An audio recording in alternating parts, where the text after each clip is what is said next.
मैंने class 12th biology में score करे थे 98 आउट ऑफ 100 बोर्ड एग्ज़ाम्स में, हाँ वो भी विदाउट ट्यूशन। तो आप सब सोच रहे होंगे कैसे करें, तो मैं आज की इसी वीडियो में आपको बताने चाहूँगी कि मैं कैसे करें, उसकी टिप्स एंड ट्रिक्स क्या थी और क्या मिस्टेक करी थी मैंने जिसकी वजह से मेरे 2 मार्क्स कट गए थे। सो हेलो पढ़ाकू, वेलकम। मैं आपका वेलकम करती हूँ आपके अपने चैनल पढ़ाकू पे। सो आज की वीडियो में मैं आपको बताऊँगी कि मैंने बायोलॉजी में 98 आउट ऑफ 100 कैसे स्कोर करें, उसकी टिप्स क्या थी, ट्रिक्स क्या थी और फिर मिस्टेक क्या थी जिसकी वजह से मेरे 2 मार्क्स कट गए। और हाँ, मैंने बिना ट्यूशन के करे। सबसे पहली बात तो मैं यही बता देती हूँ, कुछ लोग समझेंगे कि बिना ट्यूशन के कैसे कर लिया, कुछ लोग समझते हैं कि ट्यूशन ज़रूरी होता है, तो बिना ट्यूशन के कैसे कर लिया आपने। और फिर कुछ हेटर्स भी आएंगे जो कहेंगे ये झूठ बोल रही है कि बिना ट्यूशन के कभी हो ही नहीं सकता। लेकिन हाँ, मैंने बिना ट्यूशन के 98 आउट ऑफ 100 स्कोर करे थे बायोलॉजी में। तो आज मैं आपको उसकी टिप्स एंड ट्रिक्स दूंगी कि मैंने क्या करा, कैसे करा, जिसकी वजह से मेरे 98 आउट ऑफ 100 आए। तो लेट्स स्टार्ट करते हैं अपनी वीडियो बिना टाइम वेस्ट किए, क्योंकि आगे आपको फिर पढ़ना ज़रूरी है। ठीक है, तो सबसे पहली चीज़ है कि स्ट्रिक्टली फॉलो एनसीईआरटी सबसे ज़्यादा फॉलो करनी है, कोई रेफरेंस बुक नहीं। अब ऐसा नहीं है कि मैं नहीं भटकी, मैं भी भटक गई थी 11th क्लास में। एक पहला जो एग्ज़ाम था मेरा PA1 होता है हमारे स्कूल में, तो वो जो एग्ज़ाम थे ना उसमें मैं भटक गई थी, मैंने एनसीईआरटी नहीं करी थी, तो मेरे मार्क्स भी फिर भटक ही गए थे। हाँ, मार्क्स चले गए थे, इतने अच्छे नहीं आए थे जितने आने चाहिए थे। मुझे आज भी याद है क्या हुआ था। मेरी एक दोस्त की, उसके पास कोई एक रेफरेंस बुक थी, मैं रेफरेंस बुक का नाम नहीं लूँगी, तो मैंने उससे कहा कि एक चैप्टर पढ़ने के लिए मुझे अब ये बुक दे दिया कि मुझे अच्छी लगी तो मैं मंगवा लूँगी, ये कह के मैंने उससे ली थी। और जब मैंने वो चैप्टर पढ़ा था वो कंप्लीट ही नहीं हुआ था, इतनी बड़ी थ्योरी उसमें दे रखी थी कि एग्ज़ाम्स आ गए थे लेकिन वो चैप्टर कंप्लीट नहीं हुआ था मेरा। तो फिर उसके बाद से मुझे समझ में आ गया था कि हाँ, एनसीईआरटी फॉलो करनी है, कोई रेफरेंस बुक फॉलो नहीं करनी है। तो ये भी मैं आपको बता रही हूँ कि आपको एनसीईआरटी ही फॉलो करनी है, कोई रेफरेंस बुक फॉलो नहीं करनी। और अगर आपने करनी शुरू कर दी तो उसके लिए फिर कोई हेडेक नहीं ले सकता है, वो सिर्फ आपके ऊपर ही फिर डिपेंड करेगा कि आपको क्या करना है। अगर आपको अच्छे मार्क्स चाहिए, 98 आउट ऑफ 100 चाहिए, 100 आउट ऑफ 100 चाहिए, तो आपको स्ट्रिक्टली एनसीईआरटी फॉलो करनी पड़ेगी, कोई रेफरेंस बुक नहीं करनी पड़ेगी। ठीक है, कोई रेफरेंस बुक नहीं करनी है, थ्योरी के लिए। क्वेश्चंस के लिए हाँ कर सकते हैं, आगे बताऊंगी क्या करना है क्वेश्चंस पे भी, लेकिन आपको थ्योरी के लिए कोई रेफरेंस बुक नहीं लेनी है। सेकेंड चीज़ है, आपको नोट्स बनाने हैं। नोट्स बहुत ज़रूरी होते हैं। आप अपने स्कूल में पढ़ के आए लेक्चर्स और अपने घर आके अपने उसमें है अपनी लैंग्वेज में नोट्स बनाना है। कोई ऐसा नहीं है कॉपी करके बिल्कुल सेम टू सेम वही उतार लिया, उसमें फिर कोई फ़ायदा नहीं है नोट्स बनाने का। फिर आप नोट्स मत बना अगर आपको ऐसी करना है। लेकिन अगर आप अपने लैंग्वेज में नोट्स बनाएंगे, और ऐसा भी नहीं करना है कि आप बिल्कुल आर्टिस्ट उसके अंदर ही निकालना है अपना कि इतना सजा सजा के लिख रहा है, ऐसा कुछ नहीं करना। बस आपको समझ में आना चाहिए, ऐसे नोट्स होने चाहिए। आपने बहुत लोगों से सुना होगा कि नोट्स ऐसे हों जो आपको समझ में आए, चाहे वो कीड़ा मकोड़ा हो या कुछ भी हो। ठीक है, तो नोट्स ऐसे हों जो आपको समझ में आए, आपकी लैंग्वेज में हो। ठीक है, तीसरी चीज़ है पेपर प्रेजेंटेशन। ये मैंने बहुत लोगों से सुना था जब मैं छोटी थी कि पेपर प्रेजेंट करने से अगर आपको कुछ आता भी नहीं है ना तो आपको बहुत अच्छे मार्क्स मिल जाते हैं। और हाँ, ये सच्ची में मेरे साथ हुआ था। मेरा एक एग्ज़ाम था प्री बोर्ड, मैं लेकिन बोर्ड्स की तैयारी कर रही थी, मैंने प्री बोर्ड पे इतना फोकस नहीं दिया था, वो मुझे लगता है लास्ट प्री बोर्ड था शायद। तो हाँ, तो मैंने उसमें अपने इतने मतलब नॉलेज तो थी इतनी, ऐसा भी नहीं है कि बिल्कुल कुछ भी नहीं पता होगा और आप पेपर प्रेजेंट कर दोगे तो अच्छे मार्क्स आ जाएंगे, ऐसा कुछ नहीं है। आपको थोड़ी सी नॉलेज होनी चाहिए। जब बोर्ड्स की तैयारी कर रही हूँ तो आता होगा, बस ऐसी तैयारी नहीं थी कि दूसरे दिन पेपर है मैं आज बैठ कर उसकी तैयारी कर रही हूँ, ऐसा वाली तैयारी नहीं थी। तो लेकिन मैंने पेपर प्रेजेंट बहुत अच्छे से करा था तो मुझे बहुत अच्छे मार्क्स मिले थे। तो आपको यही करना है। पेपर प्रेजेंटेशन की वीडियो वैसे मैं आगे डालूंगी, एग्ज़ाम से पहले डालूंगी, हाफ ईयरली से भी और बोर्ड से पहले भी डालूंगी। लेकिन अगर आप भी चाहें, अगर आप चाहें कि मतलब कैसे पेपर प्रेजेंट होती है, तो आप बहुत सारी यूट्यूब पे वीडियो आप उस भी देख सकते हैं, या आप टॉपर्स के आंसर शीट्स देखें। आंसर शीट, टॉपर की आंसर शीट से बहुत अच्छी पेपर प्रेजेंटेशन आती है। मैंने भी वही देखा था एग्ज़ाम से पहले, तो मुझे बहुत अच्छा समझ में आ गया था। मतलब वो ऐसी वाली है कि एक दिन पहले, बोर्ड एग्जाम से एक दिन पहले अपने दिमाग में घुमाने के लिए कि आपको कैसे लिखना है, कितने बड़े आंसर्स लिखना है, उस चीज़ के लिए आप टॉपर्स की आंसर शीट देख लें। CBSE की वेबसाइट पर पड़ी हुई होती हैं, या आप यूट्यूब से निकालेंगे तो मुझे लगता है यूट्यूब पे भी शायद आई जाएंगी।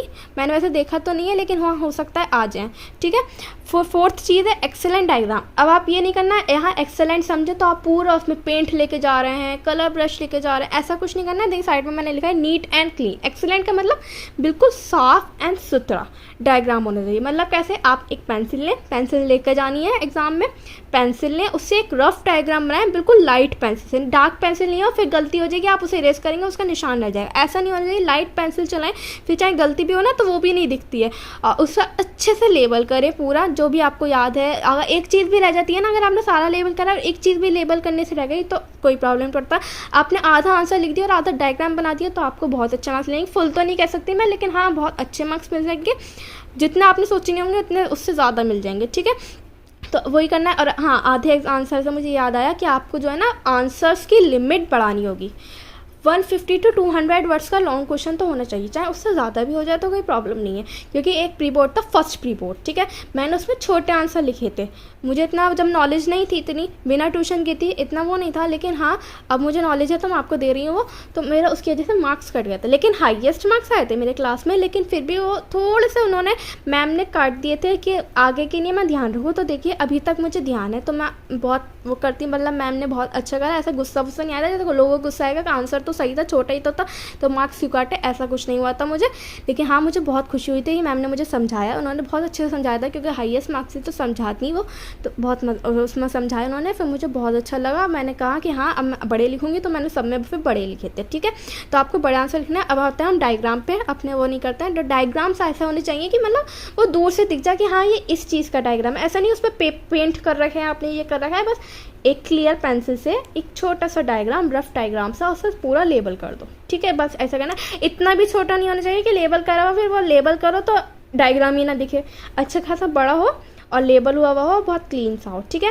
फिर फिफ्थ चीज़ है PYQs या सैम्पल पेपर, आप कुछ भी लगा सकते हैं। मैंने वैसे तो दोनों चीज़ें लगाई थी, वो कैसे लगाना है आपको, मैं PYQs सैम्पल पेपर तो पेपर की तरह होता है, एग्जाम पेपर की तरह, PYQs को मैं एक पेपर के फॉर्म में बना लेती थी, फिर मोबाइल में टाइमर लगा के मैं मम्मा से कहती थी कि अम्मा 3 घंटे बाद, टाइमर भी लगा देती थी फिर, लेकिन हमारा दिमाग ऐसा ही है कि हम टाइमर लगाने के बाद भी फिर भी आगे बढ़ जाएंगे, तो मैं टाइमर भी लगा देती थी और फिर मम्मा से भी कह देती थी कि अम्मा 3 घंटे होने के बाद जो है ना आप मेरा पेपर आके छीन लेना, तो वो ऐसी करती थी, 3 घंटे बाद मेरा पेपर आके वो छीन लेती थी। फिर मैं उसे चेक करती थी मैंने क्या गलती करी, मैंने पेपर कैसे प्रेजेंट करा, मैं टॉपर्स की जैसे करा या नहीं करा, आंसर्स कितने बड़े लिखे, मतलब पूरा ऐसे चेक करती थी। और फिर मैं अपनी मिस्टेक्स को जो है ना फिर वो नेक्स्ट पेपर में वो मिस्टेक नहीं होने देती थी। तो मैंने ऐसे बहुत सारे सैम्पल पेपर भी सॉल्व करते, PYQs भी सॉल्व करते। आप PYQs के लिए हाँ आप रेफरेंस बुक ले सकते हैं, लेकिन थ्योरी के लिए नहीं लेनी है, मैं पहले फिर बता देती हूँ। आप PYQs के लिए रेफरेंस बुक ले सकते हैं, लेकिन थ्योरी के लिए नहीं लेनी है। और सैम्पल पेपर भी बहुत सारे CBSE की वेबसाइट पर आप पुराने लेकर 2011-12 से लेकर 10 to 13 ईयर्स के लेकर, या PYQs भी 10 to 13 ईयर्स के ऐसे सॉल्व कर सकते हैं। कुछ यूट्यूब से निकाल लें, कुछ कहीं से भी, हर जगह से आपको मिल जाता है सैम्पल पेपर। और PYQs भी, PYQs के लिए आप अगर PYQs भी बहुत सारे यूट्यूब पर डिलीवर होता है, अगर आपको नहीं चाहिए तो आप बुक ले लें, रेफरेंस बुक, वैसे ज़रूरत नहीं पड़ती है, आप यूट्यूब से निकाल लें तो आराम से मिल जाता है। मुझे लगता है CBSE की वेबसाइट पर भी शायद डले हुए होते हैं, तो हाँ उसमें भी मिल जाता है। तो मैं आपको आपके लिए फिर ये कंक्लूड कर देती हूँ कि आपको NCERT स्ट्रिक्टली फॉलो करनी है, कोई रेफरेंस बुक नहीं लेनी है, नोट्स बनाने, पेपर प्रेजेंट अच्छे से करना है, नीट एंड क्लीन डायग्राम होना चाहिए, और PYQs एंड सैम्पल पेपर की आप हेल्प ले सकते हैं, एग्जाम एनवायरनमेंट में सॉल्व करें उसे और फिर मिस्टेक देखें कि आपने क्या मिस्टेक करी, ठीक है। तो आज की वीडियो नहीं, एक वो रह गई है कि मिस्टेक क्या करी थी मैंने, कि जिसकी वजह से मेरे 2 मार्क्स डिडक्ट हो गए थे। तो आज पहले मैं बता देती हूँ मिस्टेक क्या थी, वो कि दूसरों से कॉपी कभी नहीं करना है, ये एक मिस्टेक है। मुझे आज भी याद है बोर्ड एग्जाम में 1 मार्क्स के 2 क्वेश्चन थे जो मुझे नहीं याद, मतलब आ तो रहे थे लेकिन मैं उसमें कंफ्यूज थी कि इसका आंसर क्या होगा। क्वेश्चन तो मुझे याद नहीं रहे क्या क्वेश्चन थे, लेकिन हाँ उसमें मैं कंफ्यूज हो रही थी, गलती याद रही है ताकि आगे गलती याद दोबारा ना हो, तो वो मुझे याद नहीं आ रहे क्वेश्चंस वैसे तो, लेकिन हाँ 1 मार्क्स के क्वेश्चन थे जिसका मुझे कन्फ्यूजन थी कि इसका आंसर क्या होगा। तो मैंने फिर बारी बराबर में एक लड़की बैठी थी, मैं उससे पूछा कि इसका आंसर क्या हुआ, तो उसने दूसरा आंसर बताया जो मुझे लग रहा था सही, उसकी बजाय दूसरा आंसर बताया जिसमें मैं कंफ्यूज थी। तो मैंने कहा हाँ यही होगा, तो फिर हम दोनों ने 3 तो वही आंसर टिक कर दिया था, और वो जब हमने घर आके देखा तो वो आंसर गलत था, और हाँ वो आंसर गलत ही था, जो मैंने सोच रहा था वो ही सही था। तो ऐसा कभी नहीं करना, किसी से कॉपी नहीं करनी है, ये गलती मैंने कर दी थी, आप नहीं करें। अपना जो इंस्टिंक्ट कह रहा है उसे ही सिर्फ फॉलो करें, बाकी किसी से कॉपी करके ना पूछें। तो आज की वीडियो इतनी ही, आपको कैसी लगी आप कमेंट में ज़रूर बताना। मिलती हूँ मैं आपको नेक्स्ट वीडियो में, तब तक के लिए बाय बाय।